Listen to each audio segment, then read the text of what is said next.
"It's the wind, Gunny! Nobody can hit this target!" Corporal Jian Li spat a grain of sand from his lips, his voice a low growl of pure frustration that was lost in the vast shimmering heat of the Camp Pendleton range. He lay prone, the stock of the M40A6 rifle pressed into the pocket of his shoulder, his eye red-rimmed from staring through the Schmidt and Bender scope for the better part of 3 hours. 47 times.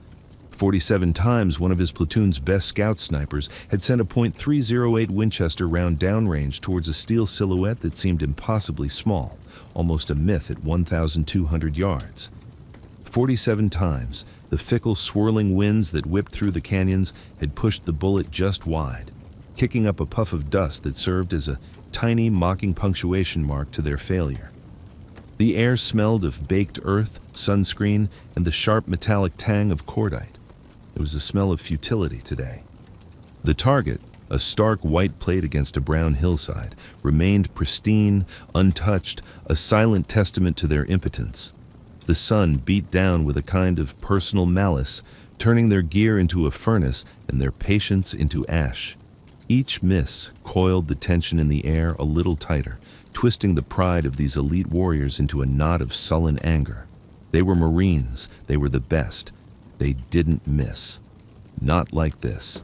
Gunnery Sergeant Cole stood a few paces back, arms crossed over his chest, his weathered face unreadable beneath the brim of his boonie hat. He'd been listening to the excuses for an hour. It was the wind. It was the heat mirage dancing like a phantom over the barrel. It was a bad lot of ammunition. It was the sun's glare on the optics. He'd heard it all before. He knew the shot was difficult, a true test of the craft, but it wasn't impossible. He'd made harder shots in places where the wind wasn't just a challenge, but an active enemy, and where the target shot back. What he was seeing in his young Marines wasn't a failure of skill, but a collapse of spirit. Their confidence, usually a tangible force as solid as their rifles, had evaporated. They were chasing the misses now, overcorrecting, second-guessing, their fundamentals fraying with every frustrating gust of wind. The 48th shot would be just as much a guess as the first if they didn't break this cycle. Cole wasn't just a range safety officer today. He was a teacher, and he knew the most important lessons were often learned on the far side of humiliation. He let them stew in it, his silence a heavier judgment than any shouted reprimand. He needed them to understand that the space between the shooter and the target wasn't just measured in yards, but in discipline, patience, and a humility that the wind seemed determined to teach them. Off to the side, on a set of weathered wooden bleachers reserved for observers during the base's annual Family Day event, a small woman sat alone. She looked to be in her late 70s, with soft silver-white hair pulled back in a simple, neat bun. She wore a pale blue floral dress that seemed better suited for a church picnic than a sniper range, and a pair of sensible, comfortable-looking walking shoes. In her lap, her hands were resting, one atop the other. They were hands that spoke of a life lived, knuckles slightly swollen with age, skin thin and dappled with faint brown spots, but they were unnervingly still. While other family members fidgeted, checked their phones, or fanned themselves with programs, she simply watched. Her name was Evelyn Reed, and she was here with her grandson, a young communications specialist who was running errands somewhere behind the firing line. She wasn't watching the spectacle of Marines with powerful rifles. She was watching the invisible river of air flowing down the range. Her gaze drifted from the small wind flags to the shimmer of heat rising from the ground, to the way the tall grass swayed in patches far downrange. There was a placid, almost meditative quality to her observation, a deep and silent understanding that made her stand out more than any uniform. The young snipers, wrapped in their own bubble of frustration, didn't even know she was there. But Gunny Cole saw her. He was trained to see things that were out of place, and a grandmother in a floral dress watching a long-range shoot with the focused intensity of a seasoned spotter was profoundly out of place. It wasn't just that she was watching. It was how she was watching. He noticed her posture first. She wasn't leaning back against the bleacher for support. She sat perfectly upright, her spine straight, a posture of relaxed readiness that he'd seen in old-school instructors, men who had spent a lifetime holding a disciplined pose. Her head barely moved, only her eyes, which tracked the entire bullet path on each shot, from the muzzle flash to the distant disappointing puff of dirt. She wasn't just looking at the target, she was reading the story of the bullet's flight. He saw her squint slightly just before Li took his 47th shot, a subtle tightening around her eyes as she registered a shift in the wind that his own men, with all their expensive equipment and training, had clearly missed. When the bullet predictably sailed high and right, her expression didn't change. There was no surprise, no disappointment, just a quiet confirmation of what she already knew. A flicker of something tickled the back of Cole's mind, a vague sense of familiarity he couldn't quite grasp. The cycle of failure continued. Corporal Li, his face a mask of grim determination, handed the rifle to his partner, PFC Ben Carter, a younger but equally skilled shooter. "You try," Li grunted, his voice tight. "My eyes are fried." Carter settled in, going through the motions of his pre-shot checklist. But the energy was wrong. It was tense, hurried. He was thinking about the 47 misses, not about the single shot he needed to make. He fired. The result was the same. A miss, this time low and left, 48. Carter let out a string of curses that were sharp and ugly in the quiet space between shots. He rolled onto his back and stared up at the merciless blue sky. "This is a joke," he said to no one in particular. "The range is broken. The atmosphere is possessed." Li kicked at a loose rock, sending it skittering across the baked dirt. Their professional pride was in tatters, and now they were lashing out, blaming everything but the one thing a true sniper must always master, himself. The other Marines on the line grew quiet, the infectious mood of failure spreading like a virus. This wasn't a training exercise anymore. It was a slow, public execution of their confidence. And Gunny Cole knew he had to intervene before the damage became permanent. Just as Cole was about to step forward and call a halt to the exercise, he saw the old woman, Evelyn, rise from the bleachers. She moved with a surprising grace, her steps deliberate and unhurried.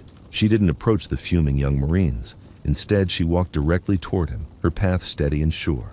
She stopped a respectful distance away, her hands clasped loosely in front of her. "Gunnery Sergeant," she began, her voice soft but clear, carrying easily in the dry air. It was a voice accustomed to being heard without having to be raised.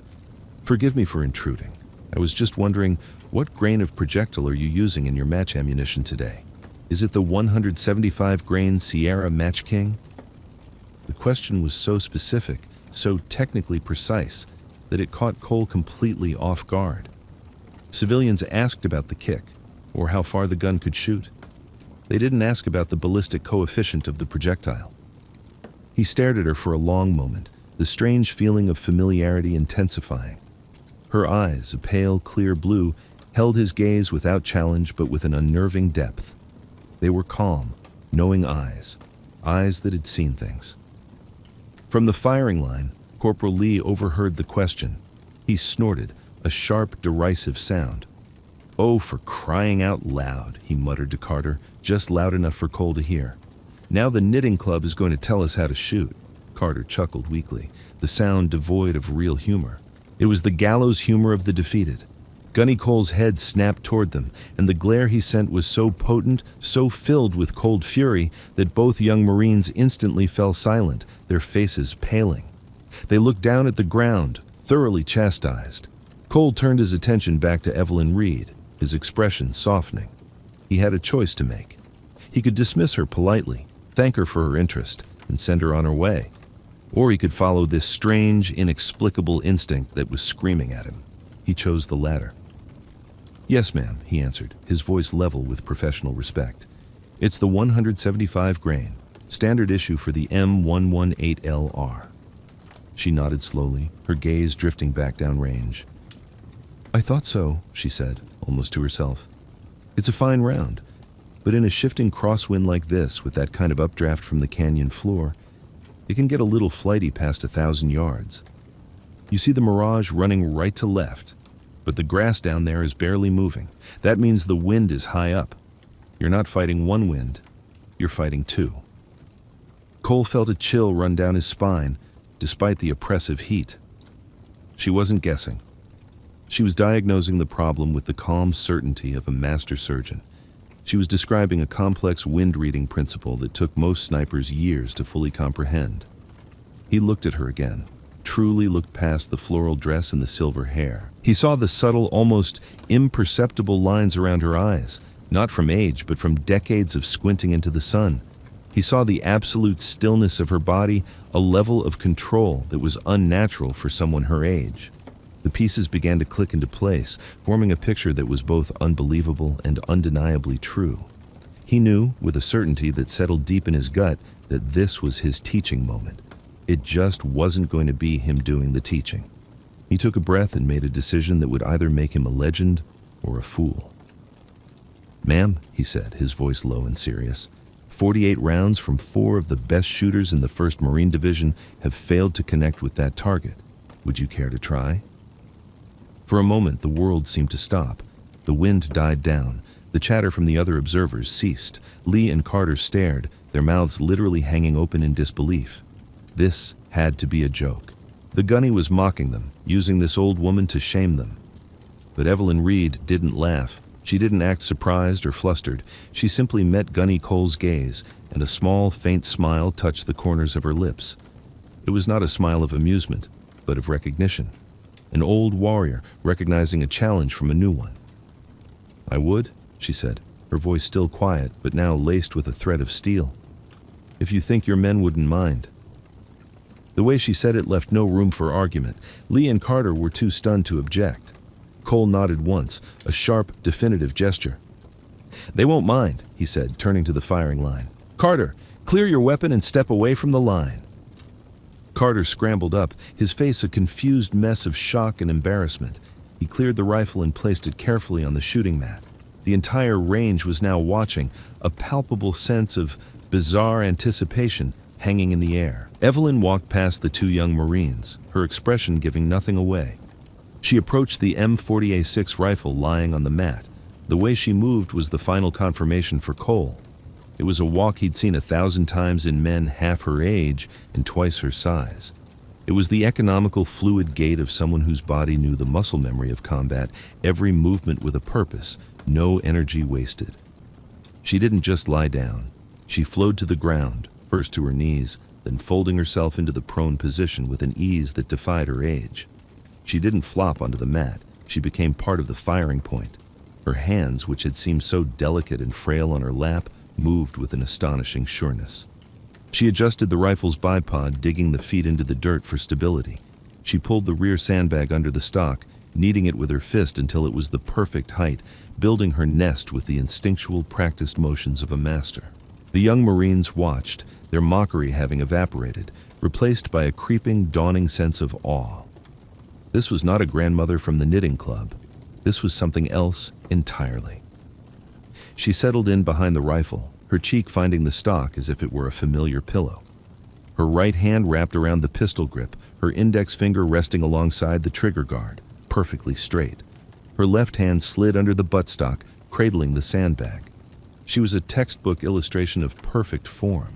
She had become an extension of the weapon, a single, stable unit of flesh and steel. Then came the breathing. Cole watched, mesmerized. Her breathing, which had been normal and calm, began to change. She drew in a long, slow breath, and as she exhaled, he could see the tension leaving her shoulders, her arms, her entire body. She seemed to sink deeper into the earth, becoming more solid, more immovable. Another breath, even slower this time. She adjusted the parallax on the scope, her eye never leaving the eyepiece. She wasn't just looking through it, she was communing with it. She ignored the wind meter, ignored the flags. Her head was tilted slightly, as if she were listening to the air itself. She took one final breath, let half of it out, and in that moment of perfect respiratory pause, the world went still. There was no hesitation, no tremor, no doubt. The rifle cracked. The sound was different from the others. It wasn't the angry bark of frustration, it was a single, clean, surgical note of pure intent. The recoil pushed the rifle back into her shoulder, and she absorbed it without flinching, her eye remaining on the scope, her body a perfect machine of follow-through.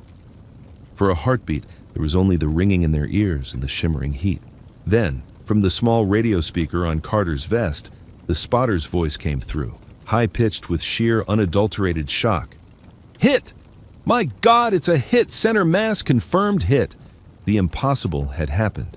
The pristine white target, 1,200 yards away, now had a dark, ugly hole punched directly through its center. The silence that followed was more profound than any sound. It was a silence filled with the weight of 48 misses and one perfect shot. It was the sound of arrogance being shattered and replaced by a humbling, terrifying respect. The Marines on the line stared from the distant violated target back to the small, gray-haired woman who was now calmly cycling the bolt, ejecting the spent brass casing and making the weapon safe. She pushed herself up from the ground with that same quiet efficiency and stood, brushing the dust from her dress as if she'd just finished a bit of light gardening. She was once again just a grandmother, except for the lingering smell of gunpowder and the aura of impossible competence that now surrounded her. Gunny Cole walked toward her slowly, his mind struggling to process what he'd just witnessed. The vague familiarity he'd felt earlier now sharpened into a razor-edged certainty. He knew who she had to be. He stopped in front of her, his posture unconsciously shifting to something just shy of parade rest. He didn't ask her how she did it. He asked a question that was far more important. "Ma'am," he said, his voice filled with a reverence he hadn't used in years, "did you ever know a man named Carlos Hathcock?" Evelyn Reed looked up at him, and for the first time, her calm blue eyes twinkled with a genuine warm light. A real smile graced her lips. "Whitefeather," she said, using the legendary sniper's call sign. "He taught me how to read the wind by watching the grass. Said you could trust it more than any flag. He was a good man, a true artist with a rifle." Cole simply nodded, the final piece of a myth falling into place. He knew the stories, the whispers of an experimental program from a different era, a ghost unit that was never officially acknowledged. He had always assumed they were just tall tales told around a campfire. Evelyn turned her attention to the two young snipers, Lee and Carter, who were standing frozen, looking like statues of shame. She walked over to them, and they flinched as if expecting a reprimand. But her voice was gentle, the voice of a teacher, not a critic. "You boys are good shooters," she said kindly. "You have the skill, but you let the rifle own you. You let the misses get in your head." She pointed a steady finger downrange. "The target isn't your enemy. The wind isn't your enemy. The only enemy you have out here is the voice in your own ear telling you that you can't. You were fighting the last shot instead of making the next one. You have to breathe it out. Breathe out the anger, breathe out the pride. When you squeeze that trigger, your mind has to be as clean and empty as that target was." She looked at Lee. "You have a slight cant in your shoulder. It's making you push your shots to the right when you get tired." She looked at Carter. "You're rushing your breath. You're shooting at the top of your inhale, not at the bottom of your exhale. Your shots are dropping because of it." She was dissecting their failures with a quiet, devastating accuracy, but there was no malice in it, only a desire to pass on wisdom. Cole, meanwhile, had discreetly pulled out his phone. He typed her name, Evelyn Reed, along with Hathcock and Sniper. For a moment, nothing. Then, a link to a heavily redacted declassified document archive appeared. He tapped on it. Most of it was blacked out, but a few words were visible. Project Lady Grey, Long Range Interdiction, Special Operations Group, Eve Reed. His blood ran cold. The legends were true. Lady Grey was the call sign of a phantom, one of the first female snipers in American history, part of a covert program during the Vietnam War. Her confirmed kill count was blacked out, but the number of commendations was not. She was not just a shooter, she was a master of the craft, a ghost who had walked the jungles and disappeared back into civilian life without a trace. He was standing in the presence of living history. He looked up from his phone just as Corporal Lee, his face flushed, his eyes shining with a mixture of shame and awe, took a step toward Evelyn. He cleared his throat, but no words came out. He swallowed hard and simply brought his hand up in a slow, perfect salute. It was a breach of protocol on a firing range, but it was the most honest gesture he could make. Carter, seeing his partner, immediately did the same. Evelyn looked at the two young, humbled Marines, their hands held steady in a salute not to her age but to her skill, to the legend she represented. She gave them a small, sad smile, one that seemed to hold the weight of decades of silent service. She didn't salute back. Instead, She reached out and gently touched Li's arm. "You take care of each other," she said softly. "That's more important than any target." Her grandson came running up then, holding 2 bottles of water, oblivious to the history-altering event that had just occurred. "Sorry, Grandma, the line was huge," he said. "Are you ready to go?" Evelyn turned, her entire demeanor shifting back into that of a quiet, loving grandmother. "Yes, dear, I'm ready." She gave Gunny Cole one last knowing nod, a silent communication that passed between 2 professionals who understood the cost of their craft. Then, she took her grandson's arm and walked away, disappearing back into the small crowd of families, leaving behind a shattered target, 2 profoundly humbled young Marines, and a gunnery sergeant who knew he had just been given the greatest lesson of his career. The story of the day the grandmother came to the range would become a legend at Camp Pendleton, a quiet reminder that the greatest warriors are often the ones you never see coming.